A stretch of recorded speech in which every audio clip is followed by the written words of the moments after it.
Cricket से जुड़ी तमाम खबरें, वर्ल्ड रिकॉर्ड, आईसीसी रैंकिंग और आने वाली सीरीज के शेड्यूल से बाखबर रहने के लिए सब्सक्राइब करें बी ऑफिशियल चैनल को और दबाएं बेल के बटन को ताकि आप हमारी लेटेस्ट वीडियो सबसे पहले देख सकें। शुक्रिया।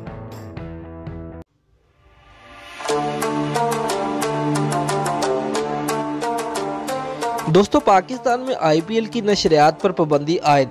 हुकूमत ने ईंट का जवाब पत्थर से देते हुए बजरिया पैमरा तमाम टीवी चैनल्स को हदायत जारी कर दी।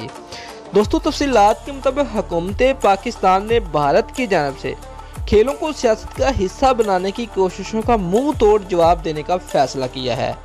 भारत की जानिब से पाकिस्तान के सबसे बड़े क्रिकेट टूर्नामेंट पीएसएल को नुकसान पहुंचाने की भरपूर कोशिश की गई थी। दोस्तों, पाकिस्तान सुपर लीग की नशरियात कंपनी डी स्पोर्ट्स, जो कि एक भारतीय कंपनी है, उसने एन टूर्नामेंट के दरमियान में पीएसएल की मजीद कवरेज करने से इनकार कर दिया था। ताहम पाकिस्तान क्रिकेट बोर्ड के बरवकत इक़दामात के बायस एक दूसरी कंपनी ने पीएसएल के मैचेस को कवरेज की हामी भरी और पीएसएल को नाकाम होने से बचा लिया। दोस्तों, भारत की जानिब से बाद अज़ा गैर मुल्की खिलाड़ियों को आईपीएल में ना खिलाने की धमकी देकर उन्हें पाकिस्तान जाने से रोकने की कोशिश भी की गई। ताहम भारत इस साजिश में भी नाकाम रहा। अब पाकिस्तान ने भी भारत की साजिशों का मुंह तोड़ जवाब देने का फैसला किया है।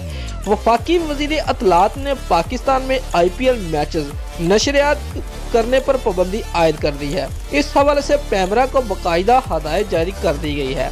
पैमरा को हदायत की गई है कि यकीनी बनाया जाए कि पाकिस्तान में भी कोई भी चैनल आईपीएल के मैच नशर ना करे। दोस्तों, अगर आपको हमारी ये वीडियो पसंद आई है तो आप इस वीडियो को व्हाट्सएप और फेसबुक पर अपने दोस्तों को लाजमी शेयर कीजिएगा। अल्लाह हाफिज़।